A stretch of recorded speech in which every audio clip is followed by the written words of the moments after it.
Investigating the investigators, the House Select Committee to explore the weaponization of the federal government is official. I'm Kristi Leigh, and details on that coming up in today's Daily Brief. Plus, Desantis is now finding common ground with Trudeau. Highlighting even more evidence, the media would rather play PR for the Biden administration than follow the tenet of journalism to hold those in power accountable. And yet another case of sudden death and suspect science. The House of Representatives voted to launch an expansive investigation into federal law enforcement and national security agencies. Ohio Rep. Jim Jordan will chair the committee. Republicans are pledging to examine what they see as a concerted effort by the government to silence and punish conservatives, from protesters at school board meetings to former President Trump. Democrats unanimously opposed the weaponization of the government select subcommittee.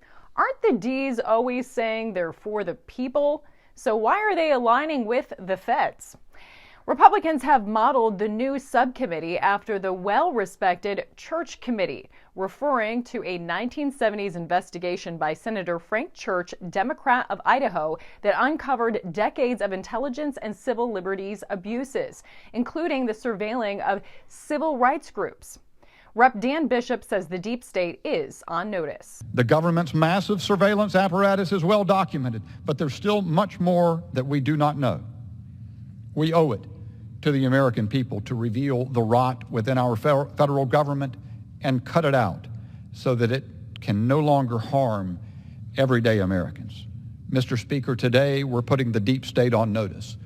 We're coming for you on behalf of everyday Americans. Chair of the committee, Jim Jordan, is vowing probes into Joe, Hunter Biden, and the FBI. He says the coordination between the Bidens and the intelligence agencies to silence and suppress likely influenced the 2020 election. And now we'll see if the FBI treats then VP Biden's possession of classified docs in the same way it treated President Trump's. The media is complicit in all of this. Get a load of this AP article. Rather than focus on Biden and the recent discovery of classified documents at his private office from when he was not president, the whole article focuses on how Trump's possession of classified docs was much worse. The volume of classified documents is vastly different. The circumstances of discovery worlds apart. The AP raises no national security concerns of a then VP taking possession of classified docs and holding them for years. Only the concern of how this might complicate the Trump probe. And it makes no mention of a key difference, that Biden did not have the power to declassify docs as VP at the time, a primary defense former President Trump is using.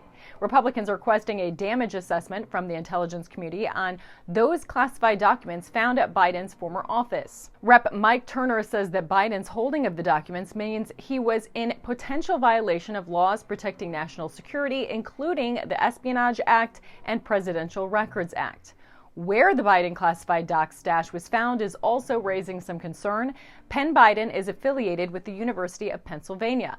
The school has raked in millions in anonymous donations from China since putting Biden's name on its think tank, according to the New York Post. Concerns of Chinese Communist Party connections has led to the creation of another House Select Committee. The Anti-CCP Committee is headed by Wisconsin Rep. Mike Gallagher. His plan for the committee is to help separate the U.S. from its trade and economic ties with China, increase the U.S. military posture, and to eliminate the theft of U.S. intellectual property, according to Post Millennial. House Speaker Kevin McCarthy says there is bipartisan consensus that the era of trusting communist China is over. Florida Governor Desantis is taking his own steps to impede Chinese influence. He's vowing to follow Trudeau's lead and ban Chinese investors from buying property in Florida, branding China a hostile nation, according to Daily Mail. Earlier this year, Trudeau banned foreign investors from buying homes in the country as a means to cool down their overheated housing market. DeSantis says it's not in his state's best interest to have the Chinese Communist Party owning farmland or land close to military bases. And he drew the connection between the World Economic Forum and the CCP. But underlying a lot of that is the CCP. You know, those people are there, they're elites, but you know, Xi is really kind of the puppet behind the curtain on a lot of this stuff. So very, very problematic, I think, in the direction they want to go. And what I've said in Florida is that type of stuff coming out of Davos, those policies are dead on arrival in the state of Florida. Yet another young person is reported to have suddenly died. Fox News, Air Force football player Hunter Brown, dead at 21. The Academy announced he suffered a medical emergency on his way to class.